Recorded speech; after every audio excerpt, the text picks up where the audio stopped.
I did it successfully. I showed myself that my natural cycles and my natural rhythms are good ones.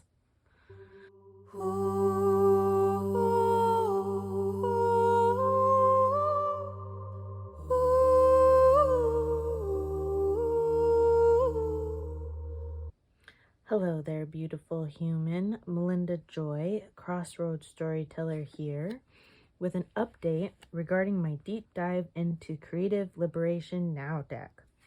I will be pulling at least one card a day from Creative Liberation Now until I successfully publish it on a wider scale. If you want the longer story, you can check out my beginnings video. And if you haven't already, like and subscribe to support this project of mine. As always, the link to the waitlist for the Creative Liberation Now deck is in the description notes below. So today, I plan to report on my life and practice over the past month, update you on my reading and deck usage, take a closer look at the Creative Liberation Now cards I pulled this last month, and finally share my plans for the next month. If you are here for a particular portion, feel free to use the timestamps to locate your desired section. And if you hear me reference something you want to explore, check out my reference list in the description notes below.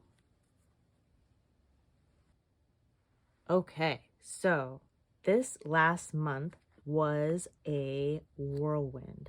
I feel like I did so many things I wanted to do. I just really enjoyed this last month. One of the things that made me very, very happy was I tied up the loose ends from the tangent I went on, recorded in video number 5. So feel free to check that out. I'll put it up here somewhere. And yeah, in that video, I explained how I failed at my mission, and I went on a tangent instead. And I was teaching myself something. I was teaching myself that, one, it was okay to fail, and that I didn't have to call it a failure. I could call it something else, hence my other usage of the word tangent, and that it was okay to go on tangents and like follow my natural flow and my natural rhythm and my current interests and just like the flow of the universe. And I wanted to teach myself that I could wrap up my tangent instead of dismissing it, and I could then pick up where I had left off before I went on my tangent. So this last month, I tied up the loose ends of my tangent. I did it successfully. I showed myself that my natural cycles and my natural rhythms are good ones. And that they're not unproductive.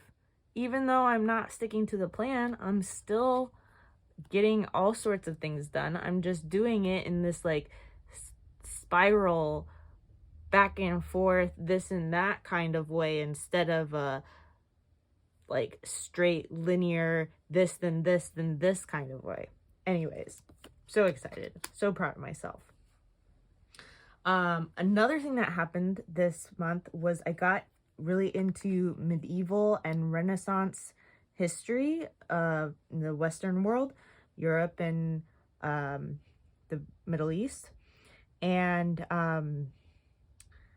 one of the books I came across, called A World Lit Only by Fire, mentions how basically they demystified the church during the medieval time period. And there was a reference to the Holy Roman Empire and then this subnote that it was not Christian, nor Roman, nor an empire. So even though nowadays we talk about aspects of history as though their names represent what they actually were and how they were actually functioning in the world, that's not always the case. Anyways, I feel so much more freedom post reframe from this book. It helped me reframe original sin. It helped me reframe like being present versus future tripping. It helped me reframe community versus individualism. It was just really, really helpful for like reclaiming natural aspects of human nature and my personal gnosis. Anyways, I also succeeded at setting up a new tarot reading system. I have 3 regular clients that I read monthly via email, and that is feeling really good and making me really happy. I finished the stencil outlines. All I need to do is print them, and then I can use them to cut the actual stencils. This is in reference to my creative project. I'm creating a deck. At some point, I'll either show some of it in this video series and or it'll have its own video series. In addition to all of this personal stuff, I did a lot of community tending and building in the town where we will be moving eventually sometime this year, which is sort of a lot of work on my part because it requires me to get my entire family to this town 30 minutes away from me and, you know, be sane enough to enjoy my time there and then come back at a time that works for everybody's nap schedule. And anyways, it was a lot, but we succeeded once again at that. I only got a little bit behind on laundry, and by a little bit, I mean a lot. So even though I did get all of these really cool things out of myself expressed into the world or invested in the world or whatever, there's still some balancing I can find. Some healthy balance to locate. Yes, on that note, I was so stoked, so inspired by my like productivity my successes this last month, that I just wanted to keep going, keep pushing. But like last time I tried that, it didn't work. I require a break period before I start the next month. It just is the way I work. And I know that. I just wanted it to be a different way. I wanted to be a machine and just keep cranking stuff out. But I did get a tarot reading with this deck by one of the creators of this deck, which I think is a really cool way to be investing in better understanding the deck and becoming a better advocate for the deck in the marketing as well as the like social justice kinds of spaces. And in that tarot reading, I was encouraged to learn how to rest instead of just holding tension, and how to get ready for my move by like preparing both personal resources for myself as well as my schedule in a way that incorporates the disorientation that is natural from picking up one's home and reorienting it to another home, another place. So, lesson learned.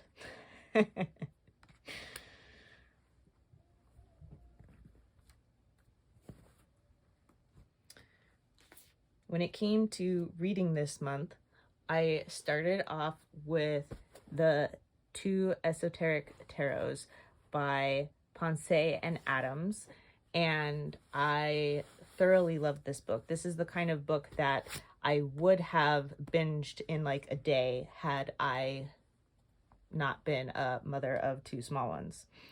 It got me also really excited about Frances Yates.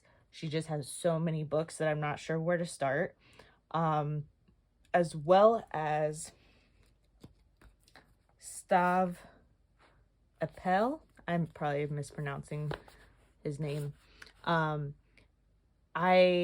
had this on hand just because I think it's so fascinating and is a brilliant mixture of 2 of my really big interests, that being biblical studies as well as like Jewish mysticism and tarot. So I purchased it knowing that at some point I would want to explore it, and this last month was the first time I really wanted to spend some time with it. And I did some personal readings for myself, as well as did some readings slash sort of like paper doll kind of play with my 3-year-old. I think she really enjoyed the size and being able to see the pictures really well. She really liked the Devil card and the Temperance card. She called the Temperance card the Bird Lady, and so then we had to go through a whole bunch of other decks to find the Bird Lady in other decks, which was so fun. And there were a couple decks where the Temperance card wasn't Bird Lady enough, and she was like, well, this is not a Bird Lady, but this could be the Bird Lady's friend. So yes, it was a good experience, even though I didn't get super deep into the content. I still enjoyed the deck. I also consumed 5 additional hours of the great courses, Renaissance, The Transformation of the West by Jennifer McNabb. It's got like 40, I don't know. It's got like a bajillion modules. So 5 hours is a good chunk into it. And it's so wild that so much of this content is free. It inspired me to explore my Botticelli deck, which I did enjoy. I did a couple of readings for myself. I am not the hugest fan of decks that are just a whole bunch of perfect pretty people, and this is definitely a perfect pretty people kind of deck. So it got stale sort of quick for me, but I still really enjoyed it. And putting Botticelli in historical context was also really cool for me. I'm definitely going to want to review all of these things, the Renaissance, medieval history portions, as well as the tarot specific content, because while I've studied this time period before through religious studies angle, specific like Christian angle, Protestant angle, so the Reformation is a really big deal in that context, I haven't studied this time period from this angle. So I have some references, but I'm very much building references, and the first time I hear a name or read a name, I'm not remembering it. So it'll be really cool to review all of this content at some point in my life and actually retain much more of it.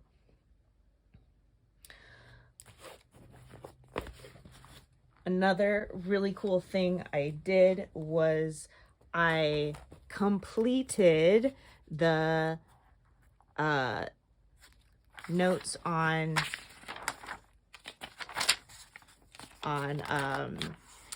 playing cards, which is a really big deal for me because since having babies, I have had a really hard time keeping any kind of note-taking practice, and finding time to take notes on anything is just really hard for me.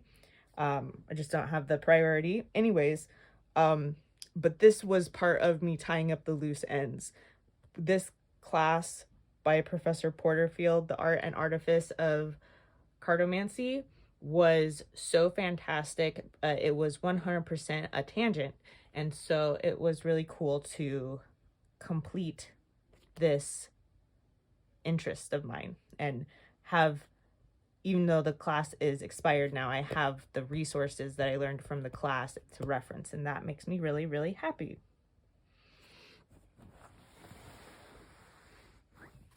I also, like I mentioned in previous section, did a whole bunch of email readings, which made me really, really happy.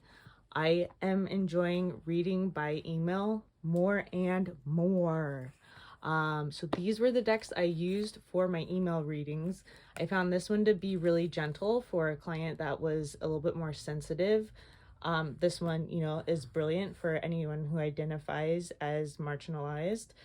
This one is, I found really like nature wisdom kind of information was inspired for me in reading for this client, and I am noticing more and more that people really, really enjoy the color palette of this deck. It like makes them feel good looking at such brilliant imagery. And the cards that are like the sad cards or the bad cards have like darker imagery, and so it's really obvious, not even looking at the content of the card, just looking at the colors of the cards, the feel of the card is apparent. I did do some readings in person also. I used this Rainbow Heart and Fifth Spirit, and then I also used my emergency Morgan Greer in a tin for someone that I was forgetting would enjoy a reading, and so I hadn't brought my usual deck. So that's when I use that Morgan Greer deck, and it worked out well. And then in addition to those decks, I also used, besides Creative Liberation Now, which I'll definitely get to, I also used the Thoth and Outgrow Yourself for personal practice. I meant to use my playing cards personally, but I didn't do that.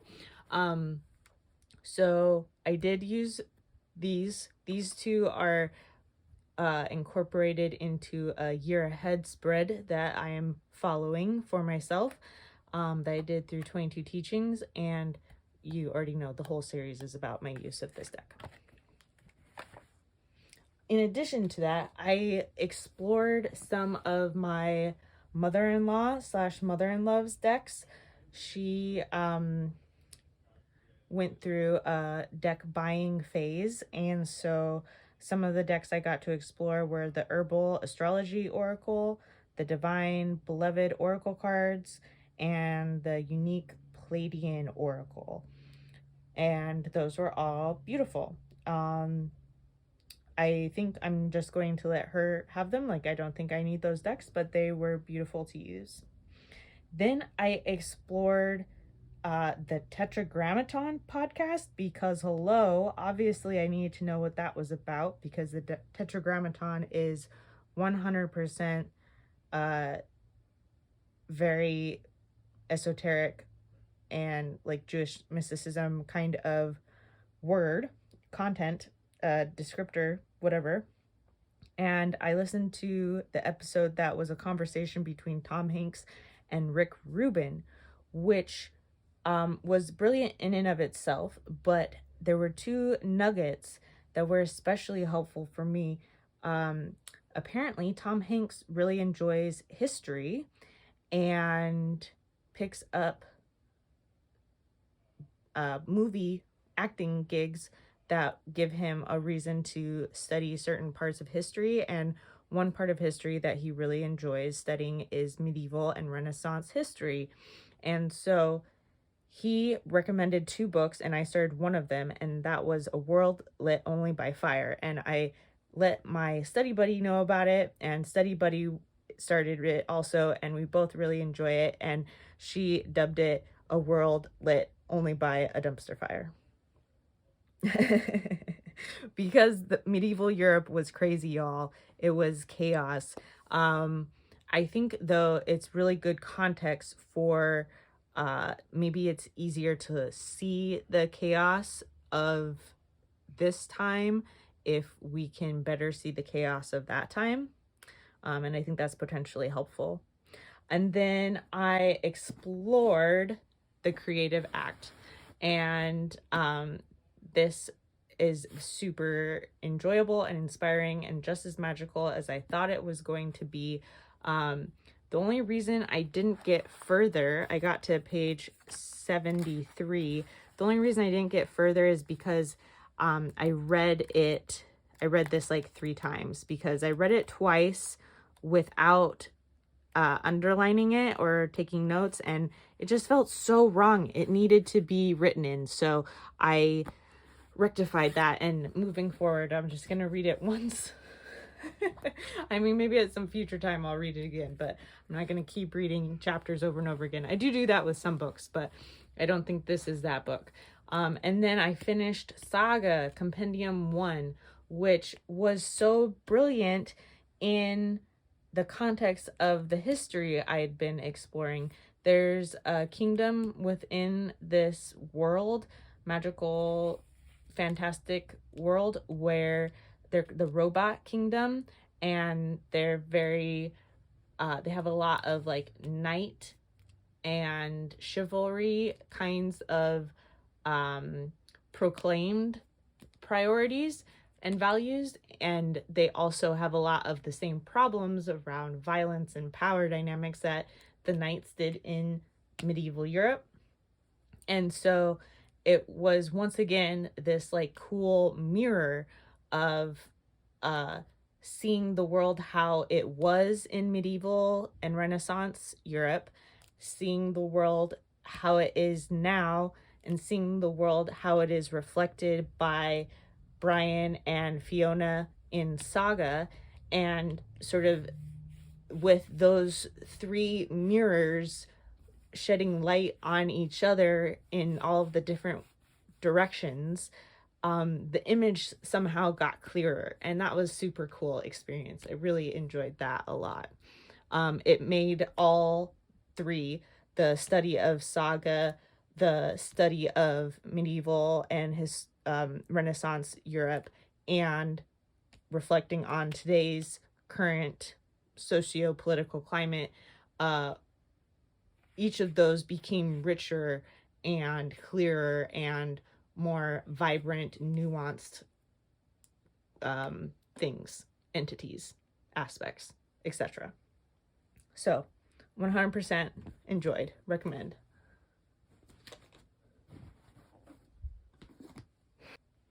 So when it came to creative liberation now, I pulled a week's worth of cards at a time, and I pulled there was one day where I pulled more than that. I pulled some cards to answer a question, and it came to 30 cards. Well, I pulled 32 cards, but there were 2 duplicates, so 30 cards pulled. And yeah, I'm going to go through them by suit and sections. So these were the fire cards I pulled. I think it's really interesting, the essence cards. I got a lot of essence cards this last month. So yeah, we've got a lot of like beautiful things I see. I really enjoy this harp card. I historically play the harp professionally. I haven't done that for maybe a decade, but I am considering selling my massive harp and purchasing a much smaller harp, and I think that might make it more accessible. But that feels like a good metaphor for the way I felt this month in my academic and professional pursuits.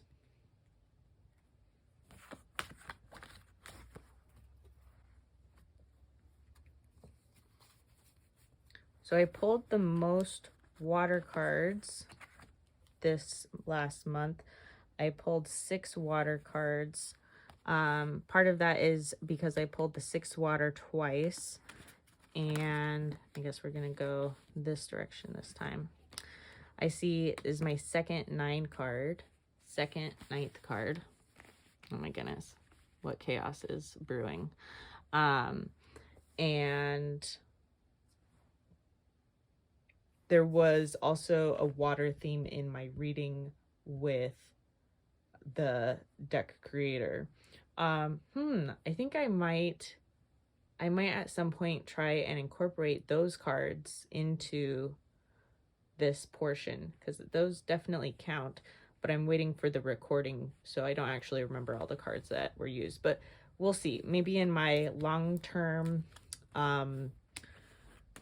records and review of the deep dive experience that I'm putting on, practicing, maybe I will incorporate them into those numbers and details. Got more rainbow themes. I really enjoy the Spieler Healer of Air. It feels very somatic, even though it's an air card. Oh, and I also really enjoy the labyrinth aspect of the 8th air and the Fool quality of the 10th air. Yeah, it's just a cool suit.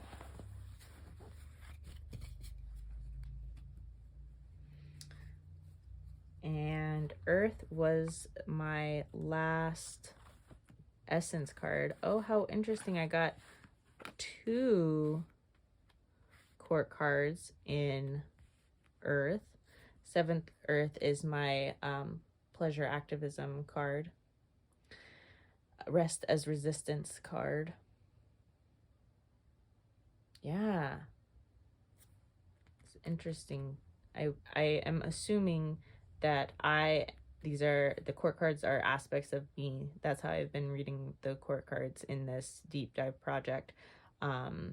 So perhaps I was really stepping up my Earth physical reality game, which I feel the need to do more of. I'm feeling that trajectory.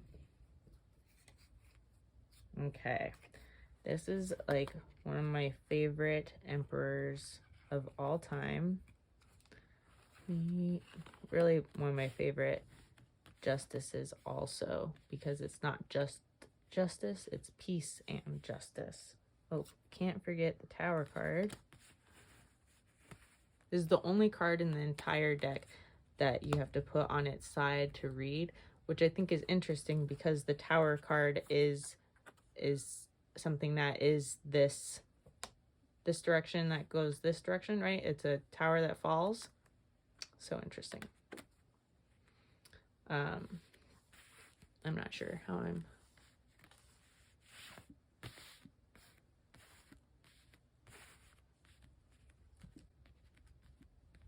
okay, got situated. So yes, agency, order, peace and justice, strength and lust, both those qualities in one card. The moon, I enjoy how there's one wolf. I guess there's 2. There's one inside and one outside. Oh, there you go. Ooh, that's interesting. And then the Tower card, like I said, is a fun quality of that card. It's orientation.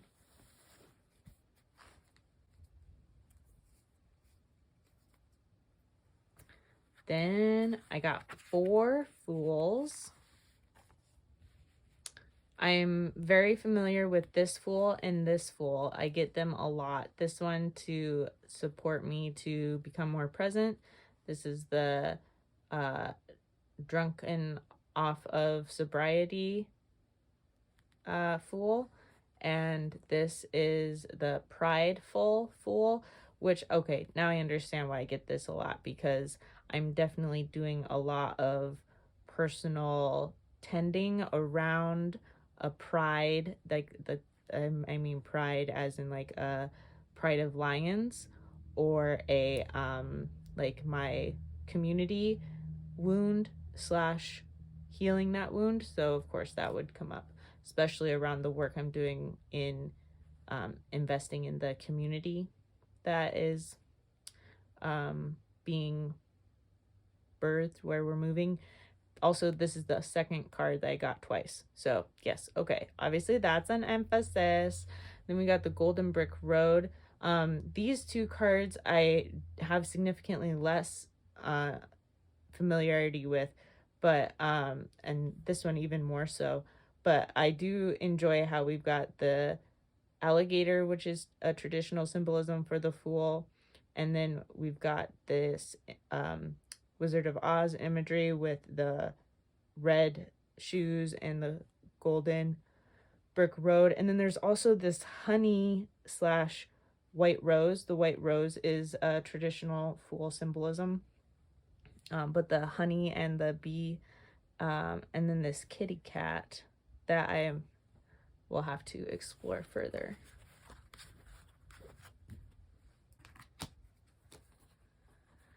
And then lastly but not least, we've got some spider imagery. We've got the weightless universe, multiverse. We've got this tiger imagery and this pregnant imagery. I am very familiar with this multiverse, less so with these, although this imagery and this imagery is very familiar to my current practice of living and life. But yeah, it's pretty cool that there's 4 multiverses and 4 fools.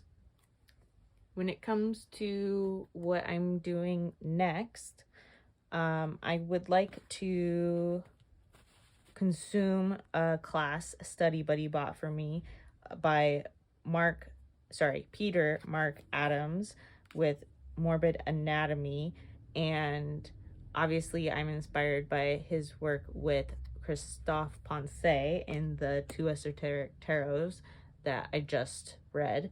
And so that recording drops soon, and I'm really excited to consume that. For reference, Peter Mark Adams is the human who's done a lot of work in decoding the Solabusca deck, also created during the Renaissance Revolution. I'm feeling called to read The Flowering Wand, Rewilding the Sacred Masculine, something that a tarot client put on my radar. And yeah, I don't know what it's about besides rewilding the sacred masculine, but it is calling to me, so I'm going to explore that.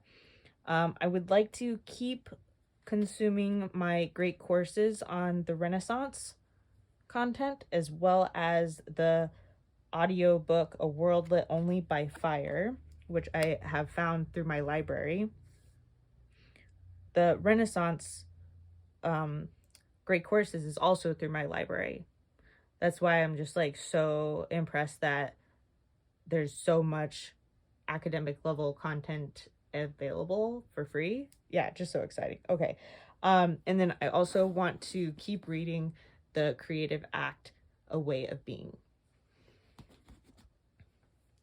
I do want to work with this Creative Liberation Now deck.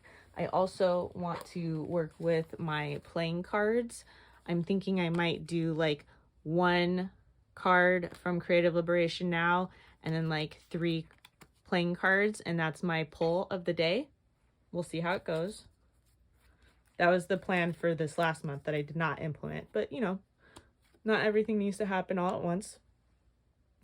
Then I also intend to keep up with my year ahead reading with Outgrow Yourself and Thoth, which so far has just been pulling out both cards from both decks that match and reflecting on them. And then, okay, what I really want to do, and I referenced this when we were looking at the Earth suit from the Creative Liberation Now cards I pulled this last month, I feel a need to invest more in the material world. So I have some projects that I want to focus on this next month. In addition to the 3 tarot readings I already have scheduled, I want to create a Excel sheet for keeping track of all of the Creative Liberation Now cards I've pulled during this deep dive project, because I want to have some like assessment at the end and be able to reflect on my process with and through the cards. I want to find a way to chart notes from my tarot clients, especially the reoccurring ones, in the same way that anyone who sees reoccurring clients keeps some kind of note analog so that they can reference it and be a better care provider. I want to cut the stencils that I mentioned in my life and practice section. I want to follow up with the flower essences I said I wanted to complete last month, and the gift boxes that those go in. And then the 3-year-old and I did create Valentines for people this last month, but we didn't send them. So I want to send them. They'll enjoy the handmade cards from their 3-year-old granddaughter / great granddaughter. They won't care that it's no longer February. I want to organize and purge a closet. I need to start going through my house. Like I said, we're going to be moving in the near future, sometime this year, 2024, and I want to be prepared, and I don't want to need to organize my entire house while I'm trying to move my entire house. So I want to do that. I want to start with a closet that I don't use, so it should be primarily packing and purging and not a whole lot of organizing, which I think will make it more accessible. And then we will see. We will see. I've said this many times before, but I think it would be cool to pick back up on my hashtag drop'em78 / drop'em108. And hear me out. This is why. This was the project I was doing the month before I quote unquote failed.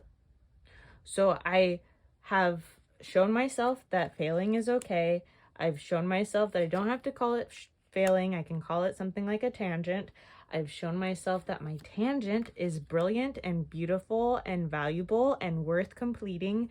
And now I want to show myself that I can pick back up on what I was doing before I failed. So that is why I would like to do that. If you enjoyed this video, make sure to like and subscribe to see more of what's coming. So many blessings to you and all of those you love. Woohoo! Did it! Oh, for those of you who got this far, the secret is I am recording this late. I am behind once again, but last time I was behind, it was okay. And I recovered and I learned a lot from it. So it will be okay. We're just going to learn once again new things about myself and the way I work and the way I function and all of those things.